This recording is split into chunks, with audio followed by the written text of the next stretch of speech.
Hey, Deidra, we're going live any second now. Who do you want to do a shout out to? I'd like to make a shout out to Kate and Pack because best friend, incredible creative, collaborator, wonderful, incredible human in every realm, and he deserves that. And let's not forget, most awesome producer in the world, Caden. Here we go.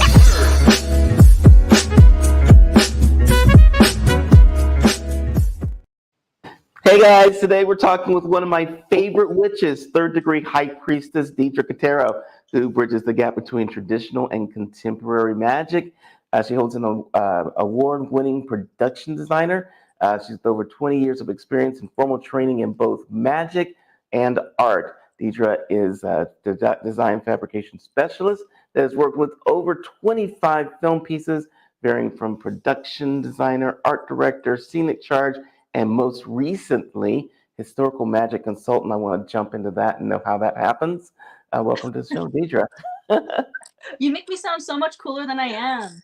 Oh, there's so much more stuff that we can add that makes you cooler than cool. Like, I don't even know how that happens. You're like James Dean cool, and you're also like, I don't know.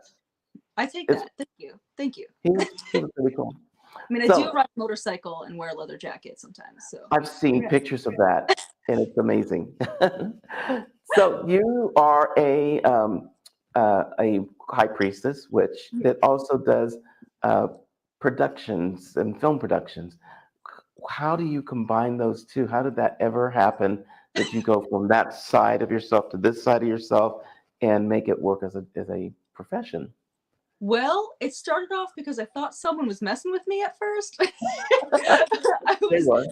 my early film career, I was a scenic charge on a set of a film called Shirley. And I thought they all knew I was a witch because like saging and some other things had come up in conversation. And then at one day when I was, carrying paints, they came over to me with a computer printout of tarot cards. And they're like, hey, we heard you're an illustrator.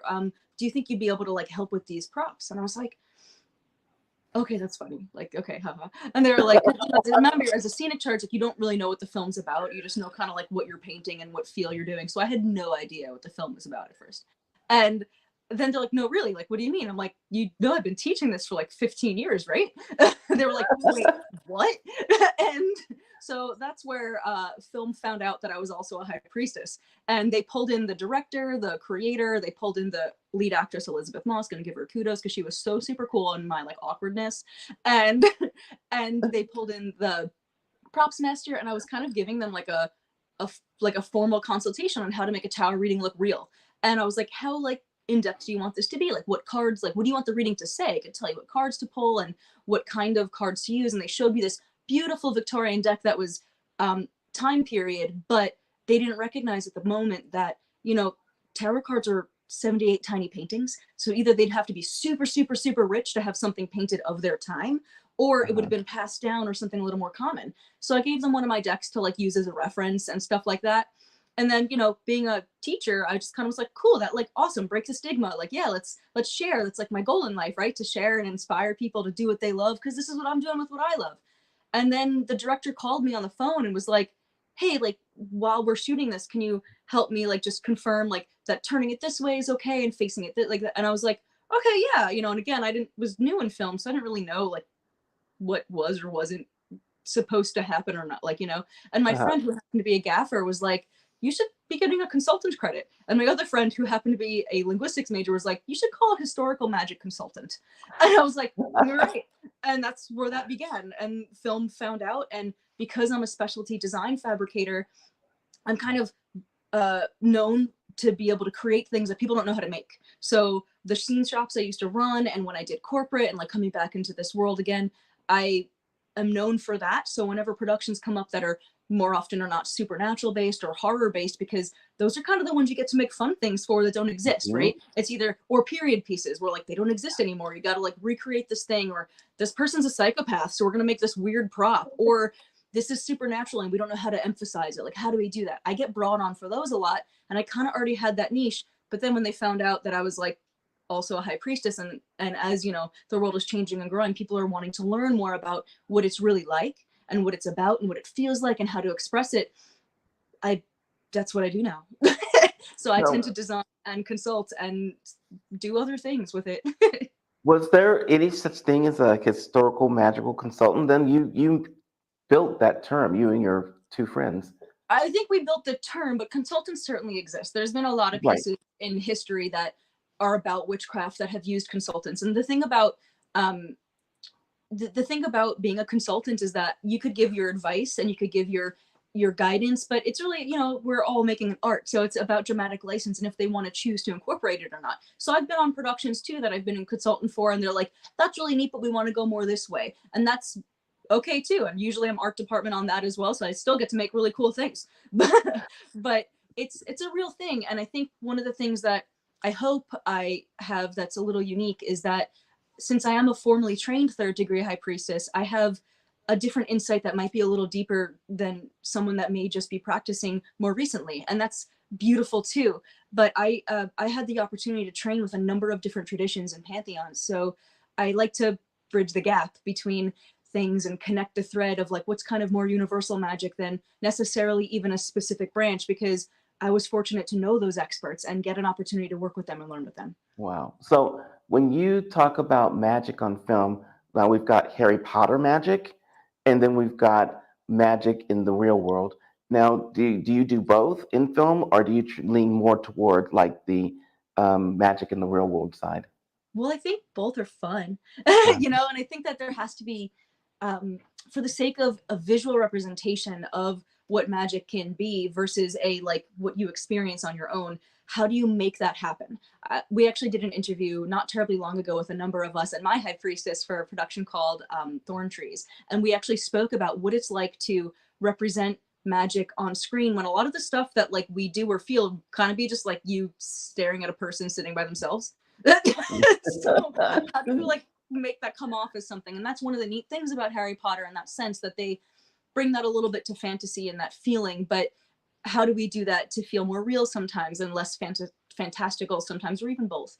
And I feel like being a visual art, that could be something like a shutter of a camera, or like someone's expression, or maybe enhancing the light in something in a prop, or making something like feel a little more rustic or tangible in a different way. And that's something that, because I'm a designer and because I'm a fabricator, I like to help incorporate. And I've been on productions where I'm not art department too, and I've like kind of worked with the director a little more closely and just kind of saying, I think it might be expressed a little more clearly if the actor kind of made it feel like it's from the inside versus something from the outside, or like if there Uh, was this kind of emotion going through it, and then the director would kind of lead the actor in expressing that properly for them. But that's kind of my job in relaying what it feels like or what that would look like, and then when it comes to historic stuff, how that would be back then and how that would correlate and translate now.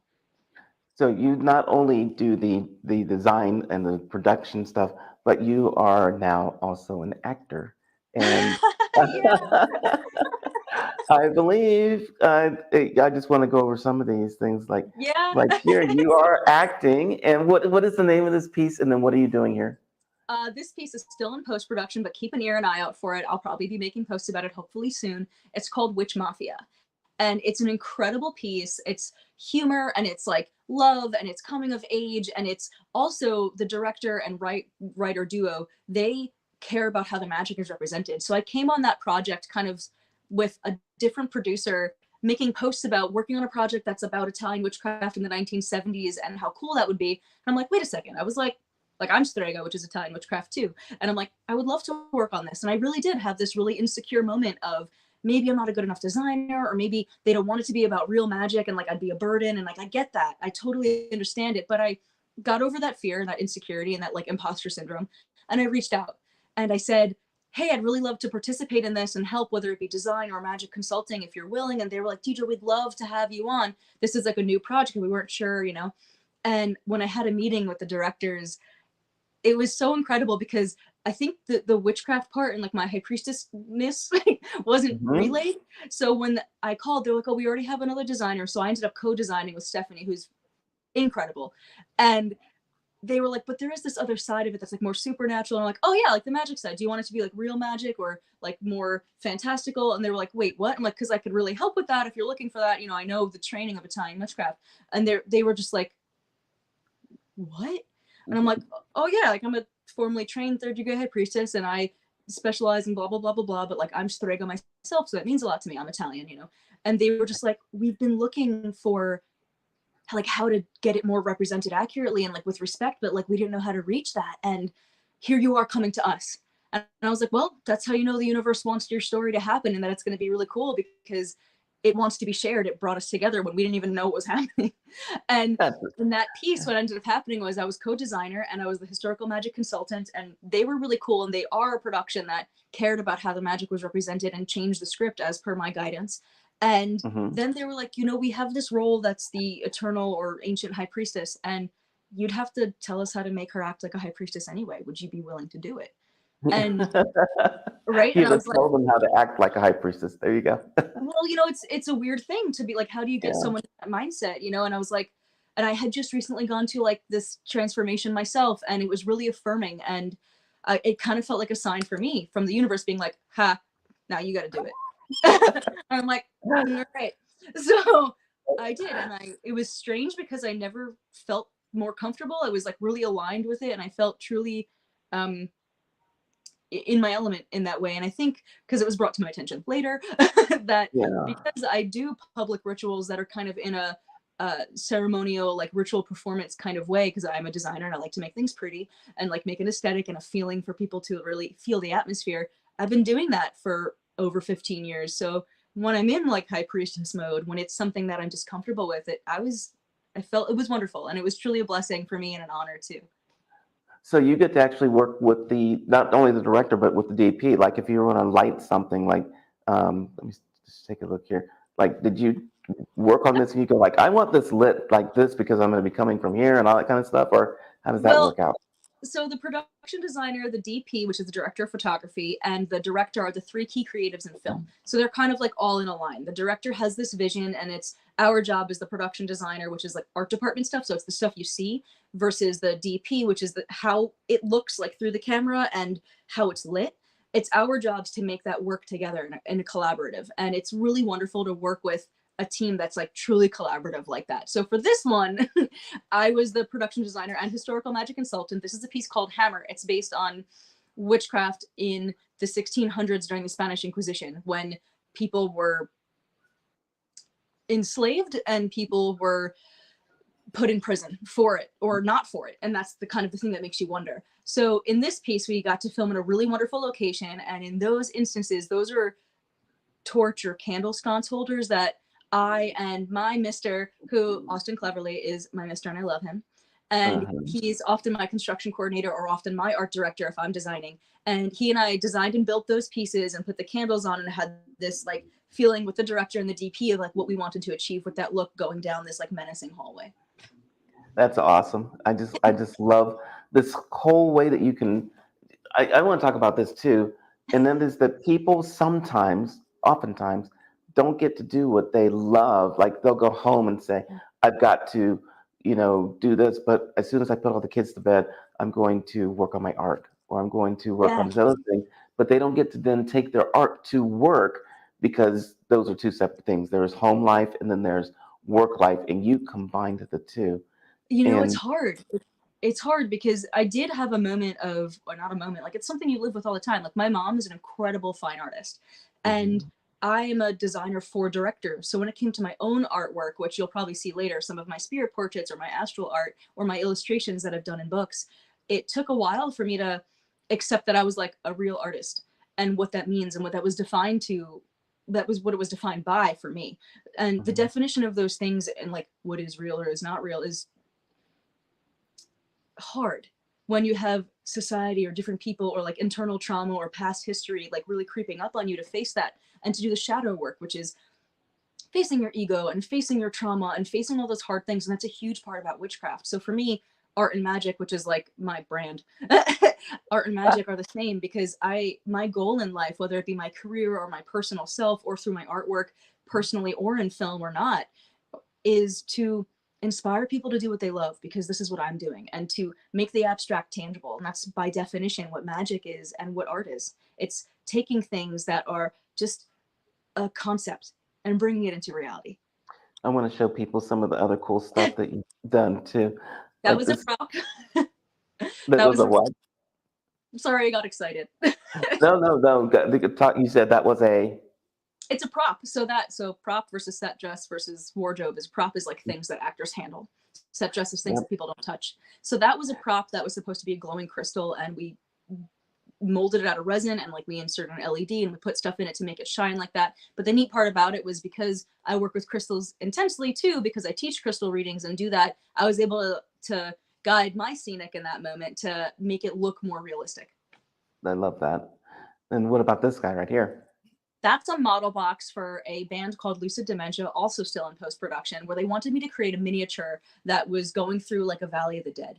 And it was really cool to create, because when they called me for it, they were far away, and they were like, we want your artwork and your style of artwork, which was really cool because I do old school dip ink artwork and it kind of looks lithographic. And that was one of the first times in my life that, again, going through this transformation for me, that it was kind of reached out from so far away to be like, hey, no, like, here's validation for what you do, and not just that you do something for other people. And that was really incredible. Amazing. This is some of the stuff that you have actually drawn right here, right? All of those are my sketches, and I built that notebook. So those were props and set dress for A Nightmare Wakes, which is a film that was actually one of the first films I also was a historical magic consultant for. And it's a film about why Mary Shelley wrote Frankenstein. And it's so deep and powerful because it's all the taboos and the deep parts of the psychological aspects that she went through that people don't know, and why she wrote it. It's her story. And these were pieces that were in Victor's lab, like sketches and stuff that was all around. That was actually Percy's notebook. And what I did with the notebooks, because there's Mary Shelley's notebook too, is you had to like take the leather, soak it in water, wrap it around wood, bind it. I put it in an oven to heat it to get it like dry into place, and then like sewing the leaflets of pages. And I had to teach the actors how to use dip ink to write in the notebooks. And when we did like retakes and stuff, we had to like rip the leaflet out, put a new one in, and like reset it. It was really an incredible experience. And working with the design was wonderful. How much did it kill you to have to pull out the leaflets and like rip them? Not at all. Because I think part of what we do, especially in film, is to kind of kill our darlings. Like, it's not just about us and what we want to do for ourselves. It's what we're willing to share and what it's about and how we could better portray something. So like ripping up artwork or destroying a piece is kind of like part of it. And there's a beauty in that understanding of rebirth and the recycling, and like the beauty and tragedy as well. Can I tell you that you just helped me with something that I've had a hard time with in my life, and that is, I talk to a lot of chefs because I do food photography. Yeah. And I've always wondered, like, how can you take this cake that is so amazing, or this thing that's so amazing, and just cut it? And I'm like, oh, it kills me every time. But now that I know it's okay, I will have no problem eating beautiful cakes in the future. Just what's the point of sharing? Yeah. Where are you guys here? That was from the same production with the crystal, and that's my art team, Noah and Allie. And that for that particular one, we had to make a megalith. So the one in the center is actually fabricated by the shop that I used to work for, Lakota Studios. They're pretty dang incredible. And I designed something, they were able to fabricate it and hard coat and put it out. And we actually had these really wonderful guys with excavators that actually like took the boulders I had to pick out and like put them into place to make it a megalith for that scene. Nice. And here's the tarot. From Shirley teaching how teaching tarot. Nice. So the pentacle one is a flat painting, but it's made to look three-dimensional in a style called Trompe l'oeil. And it was from a production called Trick, where I got to make some really awesome things on. I was a scenic charge for that. And although I was not the historical magic consultant, the designer and the director met with me, and they wanted it to look like real. Like, they wanted it to look creepy, but the whole thing is, it's not creepy. I actually made it a blessing. But like, just the way you draw it and the style of things looks like when people are afraid of what they don't know. And the other one, that's the broom lady. That's actually in a book by the last book that one of my elders and mentors, Raven Gramassi, got to write. And I was fortunate enough to be able to illustrate it for him. And that's understanding the connection and how to work with a broom and what it represents, and in the working with trees, and how you have to have balance. You can only spread your branches as wide into the astral as wide as your roots are for you to be strong and secure. There's something I just noticed about these two pictures side by side. That one on the left with the pentagram is actually huge. I mean, aren't those like those are my feetsies? The bottom? Yeah. Yeah, it's about 4 feet by 4 feet, and the other one, that's the broom, is about this big, like maybe an 8 by 10 foot. Yeah. And oh, I love this one right here. Oh, do you? Oh, yes, I do. Hold on, hold that up there, right? Just like that. So that one, I also do occult comics because I'm a proud dork. And this one was also an homage to my elder and mentor, Raven Gramasi. And a way you consecrate salt and water is there, like for blessing and for cleansing, is you have certain words you say. And he changed it one morning for his coffee. And it was Um, hysterical to me. And if you want me to read it, it's he just looked at me and was like, my morning ritual. But he said, may all bitterness and tiredness be cast forth hence from, my morning ritual. It's like, so it's like you I, kind of have to know like the proper verbiage, but I'm a dork, so I love the fact that you have a cauldron on the actual front of the cup. That's how you make potions. I'm just saying. There you go. So these are two of my spirit portraits. So I do spirit portrait readings where it's kind of I don't know anyone else that does it, and it was recommended to me by another medium, which was really cool. And he just said it, and I was like, "What's that?" And he was like, "You'll figure it out," and I did. So it's something I truly love doing. It's a type of reading, so it heals people and it helps them.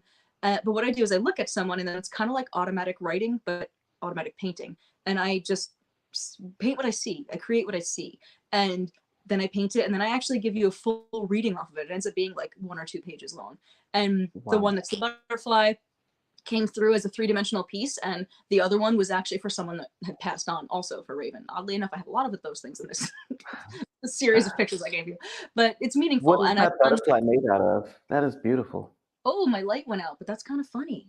Oh, that's, Hopefully my lighting's still okay. yeah, it's okay. So the butterfly was just cardstock. I did marker on the bottom and overlaid. I drew lilies on top of it, and then I cut it out of black cardstock and folded it and made the wings float. I love it. Your artwork. You know I love it because I'm going to have pieces on my wall soon. I That know, I'm so excited. I can't wait till they get to you. I am so excited to have them here.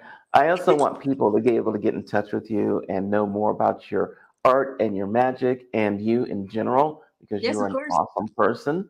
Thank So you. we've got several ways, and the easiest one, of course, is going to be your website, DeidraCatero.com. To preface, my website is like pre-film. So it's all of my past life in corporate design and specialty design fabrication. So if you're looking for what I do now, it's not there. Well, I have that's to say okay. that. We'll send them over to Instagram then, or even Yep. even if we don't do Instagram, we'll send them over to Facebook, so they will find Perfect. you someplace, and they will know you and love you just like I do. So thank you so much.